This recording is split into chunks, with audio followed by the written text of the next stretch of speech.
I sold all of my individual stocks. That's because I realized none of them were going to make me rich. When it comes to picking individual stocks, investors basically have two options. Option one is to invest in a safe blue chip stock, but the safer the asset, the less likely it is to see massive returns. Dividend stocks have their place in a portfolio, but I don't think anyone is going to be driving a Lambo because they invested a bunch of money into Johnson & Johnson, at least not this decade. Option two is to invest in a company that you think is going to change the world or revolutionize an industry. But chances are by the time you and I, regular investors, have heard about it and have had the chance to invest, the big jump in price has already happened and the profits have already been had by someone else. Don't get me wrong, an investor could strike it big like investing in Tesla back in 2010, but this is the exception, not the norm. And that's assuming you held through the ups and downs and never sold, even as your position grew to literally life-changing money. No matter which option you choose, you're still risking your money either way because individual companies could change their business model or go under entirely with no warning. AT&T was considered a high-quality dividend stock, but then they cut their dividend, and Enron turned out to be a huge Ponzi scheme and investors ended up losing everything. In this video, we'll go over 4 alternative investments to individual stocks. These all have their own risks and rewards, but every investor should know about them because we want to make the best decisions possible. And speaking of making good decisions, be sure to speak to your financial advisor about your investments, as this video is not financial advice. I am not a financial advisor, and remember, everyone's goals are different and a professional can help you get there. Investment number 1, ETFs. ETF stands for Exchange Traded Fund. Think of them like baskets of multiple different stocks in one convenient investment. There's lots of different types of ETFs, but I want to cover 3 types specifically because investing into all of them balances risk and growth, but also gives exposure to assets across the world. The first ETF type is an ETF that covers the overall market. One example is VTI. This is Vanguard's Total Stock Market Index Fund ETF. Instead of buying the thousands of stocks available one by one, you can just buy VTI, and this gives you exposure to all the stocks in the overall market. If you're interested, you could also consider an ETF that focuses on the top 500 US companies by market cap, although the performance of the two has been very similar. I like to think of these kinds of ETFs as the stable base of an investment portfolio that I can build on top of. The second ETF type is an international ETF. One example is VXUS. This is the Vanguard Total International Stock ETF, and when you buy it, you get exposure to companies that are based outside of the United States. I like to think of these as an insurance policy in case of an unexpected global shift in the world economy. Historically, we know that no country held on to its global economic dominance forever, so I do like to consider some exposure outside of the United States, just in case a shift happens in my lifetime. Our third ETF type is growth ETFs. One example is QQQ. This is the Invesco QQQ ETF, and it tracks the NASDAQ 100 or the top 100 tech stocks. I like to think of these ETFs as higher risk, but higher reward. It's no secret that technology is a huge part of our life, and I think it will continue to be profitable to be an investor in the tech space. I like to consider growth ETFs as the rocket fuel to my portfolio, because if you want to get to the moon, you need the right assets. The 2 key reasons why I'm investing in ETFs over individual stocks is because they spread out the risk and they have a track record of success. If you buy any of the ETFs we mentioned earlier, you're not actually buying one individual company, but rather a small piece of many companies, and it's hard to deny decades of consistent growth. 2 of my favorite ETFs outside of the categories we mentioned are SCHD because I like the combination of growth and dividend payouts that it offers, and I also like the covered call ETF JEPI for a higher risk but higher cash flow investment. If you're considering buying any of these ETFs, consider using Webull with my promo link down below. When you sign up and meet all the requirements, you get free stocks and I get a little commission for it too, so you help directly support this channel. Thanks. Now I will admit ETF investing is probably not a fast way to get Lambo rich, which brings us to investment number 2, real estate. There are 2 ways for you and me to get into real estate. One is to buy a REIT or a real estate investment trust. These trade like stocks on the stock market. The company buys and manages physical property and pays its holders dividends, which is pretty straightforward. But what investors should also consider is buying physical real estate. Yes, it's way more work and requires more money up front, but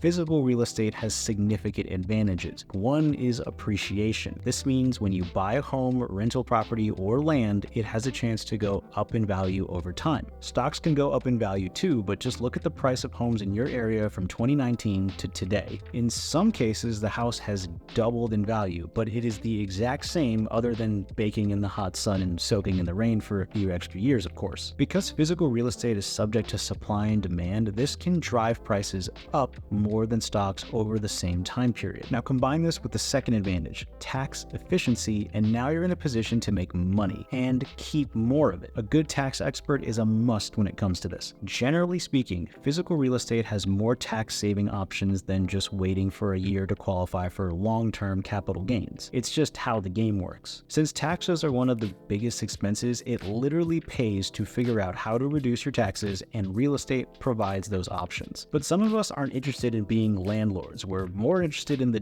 digital future of money, which brings us to investment number 3, cryptocurrency. Now, here's the thing with crypto. It's a high-risk, highly speculative market, and I will be the first to tell you, you can make serious money here, but you can also lose it all, so this is not for everyone. My strategy for the next crypto bull market is very simple. Buy low and hold on for the ride and sell high. If you find a winning crypto, you could easily 2 or 3x your investments in a few years, maybe even months, weeks, or days when the bull market is in full swing. I'm sure you could find a few 20x returns in a few years with single stocks, but they're probably not as easy to find compared to the crypto markets. I think right now, at the time of recording this video, is the best time to research and invest for those of us that want to take on higher risk for potentially higher rewards. Now that most people have left the crypto markets, there's just less noise to filter through. I look for 5 things before I start my deep research into any given crypto project. The first is a community. Crypto price action is largely based on how people feel about a project, not if it can actually deliver. And a passionate enough community means when the bull market comes back in full swing, there's already a lot of people talking about the project in a positive way, which draws in more investors and more money and more price action. Second, I look for a low supply. This one is pretty basic. If there's only a handful of tokens to go around, it's a more scarce asset, which means it has the potential to be worth more. This can drive a narrative when prices rise, which means more attention to the coin because people like large, round, whole numbers. Third, I look for accessibility. I don't want obscure coins that I have to jump through multiple decentralized exchanges and crypto wallets to get to. I want cryptocurrencies that are easy to buy and sell. The easier they are to buy for me, well, the easier they are to buy for everyone else. And this also means the easier they are to sell when deciding to take profit. Remember, it means nothing if you have millions of dollars in a coin that nobody else can buy from you. Fourth, I look for a use case. The project I'm investing in could very well not be a winner for years to come, but if the project can actually solve a problem, not just a made-up one, I'm more interested in buying it and holding it for the long term. And fifth and finally, I look for regulatory clarity. Now, I'll admit, as of making this video, there doesn't seem to be clear rules in the United States for how to classify crypto, which is a huge risk to the entire market. XRP and the company Webull had to go through an entire lawsuit before it was given some sort of information. Bottom line, crypto is still the Wild West, so be ready to lose any money you have in it. But some of us don't want to bet on magic internet money, ETFs, or real estate. It's a good thing betting on ourselves seems like a great idea too. Investment number 4, side hustles. Side hustles, generally speaking, are a lot of work up front, but if done well, can earn you a significant amount of money. I'm working on one right now in the form of this YouTube channel. Some great